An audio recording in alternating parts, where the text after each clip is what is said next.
O presidente dos Estados Unidos, Joe Biden, desistiu da sua candidatura e agora os holofotes se voltam para Kamala Harris, atual vice-presidente dos Estados Unidos, e Donald Trump, candidato favorito nas pesquisas, ex-presidente americano.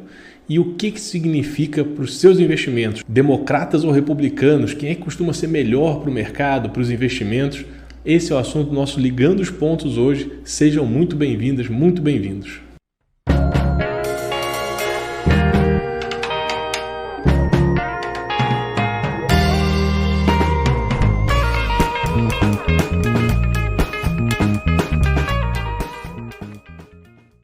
Oi gente, eu sou Marcos Vasconcelos, CEO do Monitor do Mercado, e esse é mais um episódio do nosso podcast Ligando os Pontos, que vai ao ar todas as quintas-feiras no YouTube do Monitor do Mercado e na home do Portal Terra.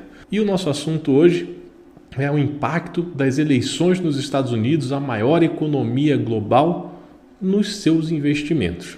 O dólar aqui está batendo na casa dos R$ 5,60 e eu tenho certeza que quando ele estava a 5,40 você achou que estava caro. Eu achei caro também. Perto do que a gente vinha acompanhando nos últimos anos, realmente era um patamar inesperado, mas foi além e chegou ali na casa dos 5,60. E agora, com a geração de mais incertezas com as eleições nos Estados Unidos, a gente precisa buscar entender quais os caminhos que o dinheiro deve tomar nos próximos anos, nos próximos meses. E é para isso que a gente fez esse episódio do Ligando os Pontos. Hoje, com o celular na mão, qualquer um consegue investir, comprar ações nos Estados Unidos, comprar títulos do Tesouro Americano, considerados os títulos mais seguros do mundo. Pois é, você consegue fazer tudo isso, mas não basta poder comprar, né? Tem que saber como, quando e principalmente por que você está comprando cada ativo que compõe a sua carteira. E eu resolvi fazer esse episódio justamente para tentar te ajudar a entender o que está acontecendo nos Estados Unidos e como que isso pode afetar o dia a dia dos seus investimentos aqui no Brasil. Para entender o que acontece, é preciso entender o que é o bipartidarismo nos Estados Unidos. Na verdade, nos Estados Unidos não é um país bipartidário, ele fortalece o bipartidarismo. Mas lá existem vários outros partidos. Antes de mais nada, é preciso entender como é que funciona o sistema eleitoral americano. Porque a gente sempre fala, de republicanos e democratas, mas a gente precisa entender que não são só esses os partidos que existem nos Estados Unidos. Existem outros tantos partidos, muitos, só que como a eleição é colegiada, você define o ganhador pela maioria de cada estado, você acaba privilegiando e gerando esse bipartidarismo. Então o Partido Democrata e o Partido Republicano são enormes. Não é uma coisa tão blocada quanto aqui no Brasil, que você sabe mais ou menos, Claro que existe o centro e existem as surpresas, mas você sabe mais ou menos que um candidato filiado ao PT vai ter uma posição mais de esquerda, um candidato filiado ao PL vai ter uma posição mais alinhada à direita, ou seja, mais intervenção do Estado, menos intervenção do Estado. Lá não. Por mais que tradicionalmente o Partido Democrata seja mais favorável à intervenção do Estado da economia e o Partido Republicano seja mais desfavorável a essa intervenção, como os partidos são muito grandes, as interseções entre os dois também acontecem de uma forma muito grande. Então, tanto o Partido Republicano como o Democrata tem candidatos mais à esquerda e mais à direita. Então, a interseção entre os dois acaba sendo muito grande. Então, você vai encontrar pessoas com posições mais extremas, mais conectadas ao socialismo, tanto no Partido Democrata quanto no Partido Republicano, e também pessoas com ideias mais ligadas ao neoliberalismo dentro do Partido Republicano e dentro do Partido Democrata. Com a força que esses dois partidos têm, eles acabam atraindo pessoas de diversas matizes, já que no fim das contas serão os dois principais partidos enquanto durar esse sistema eleitoral americano. O ex-presidente americano Donald Trump, hoje favorito nas pesquisas, é mais ligado à ideia de abordagem empresarial, de desregulamentação da economia, ou seja, de menos amarras do Estado. Já a vice-presidente Kamala Harris, que é parte do Partido Democrata, ela tem a visão mais focada no social, mais focada numa economia ligada ao Estado. Ainda assim, isso não significa que é uma economia anti-mercado. Mas afinal, como é que a Bolsa de Valores reage a um candidato democrata e a um candidato republicano. Como eu já falei várias vezes, o que o mercado não gosta é de incerteza. Ele não tem preferência necessariamente por um candidato ou outro.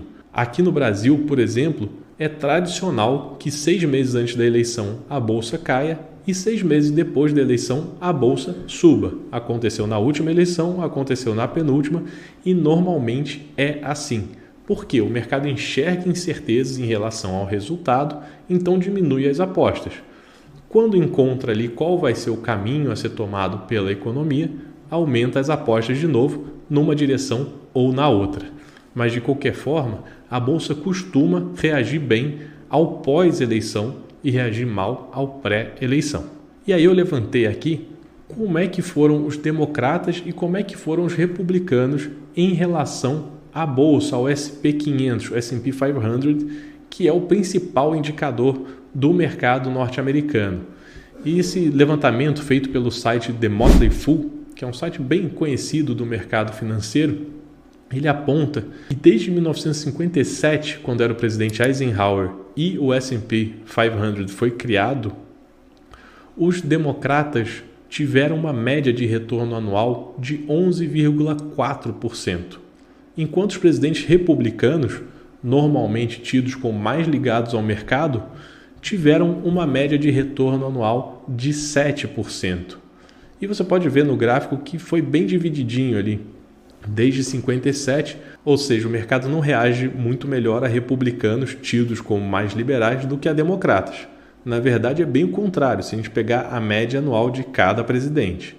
Nos últimos, entre Trump e Joe Biden, foi interessante, porque o Biden, desde que assumiu a presidência, viu um retorno aí do S&P 500 de coisa de 45%, enquanto o Trump teve um retorno total de 62% durante seu mandato. A verdade é que a bolsa americana teve uma boa performance com os dois últimos presidentes, contando o Biden e o Trump. E talvez por isso que a reação do mercado não tenha sido tão exagerada quanto você pode esperar quando vê um candidato a presidente desistindo de uma candidatura. O mercado não sofreu tanto.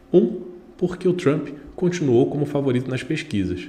E 2, porque ainda que entre um democrata e ele tenha mais capacidade, mais poder de talvez ganhar do Trump nas eleições, os democratas tradicionalmente entregam bons lucros para a bolsa.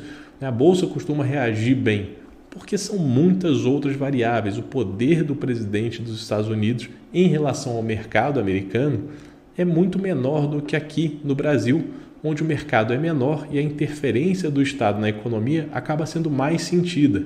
Por lá o mercado é muito grande. A gente aqui tem 400 empresas na bolsa. O S&P 500, que é só um indicadorzinho, tem 500. É um indicador, é o nosso Ibovespa. O nosso Ibovespa tem coisa de 80 ações. O S&P 500 tem 500 empresas. Pois é crucial nessas horas se desapaixonar, se afastar um pouco da visão apaixonada de partido, de política e olhar o mercado como um todo. O presidente dos Estados Unidos não tem tanto poder sobre a bolsa quanto a gente pode esperar ao tratar de um tema quente desse. São diversos fatores muito além do poder presidencial. Congresso, fatores econômicos globais, a gente teve uma pandemia de Covid, a gente teve uma bolha imobiliária, tudo isso bastante fora do escopo do poder presidencial. Então, não deposite as suas certezas, as suas previsões e não tenta trabalhar com previsão na hora de definir seus investimentos. Se você olhar com um descolamento histórico, nos últimos 10 anos, o S&P 500 entregou coisa de 200% de retorno. O Ibovespa entregou coisa de 150% de retorno. Por mais que lá tenha subido mais do que aqui, a gente pode ver que os mercados globais costumam subir de patamar juntos. Olha o gráfico aqui de um sobre o outro, a gente consegue ver que fora alguns períodos de crise em um ou em outro país, eles acabam mudando de patamar nas mesmas horas. Ou seja, a economia global crescendo, eles crescem lá, a gente cresce aqui e o impacto das eleições costuma ser mitigado poucos meses depois delas acontecerem. Por mais que a gente goste de acompanhar o noticiário, a política, tentativa de assassinato, desistência da candidatura, Tudo isso enche os nossos olhos e os nossos ouvidos, mas não pode tirar o nosso foco dos investimentos.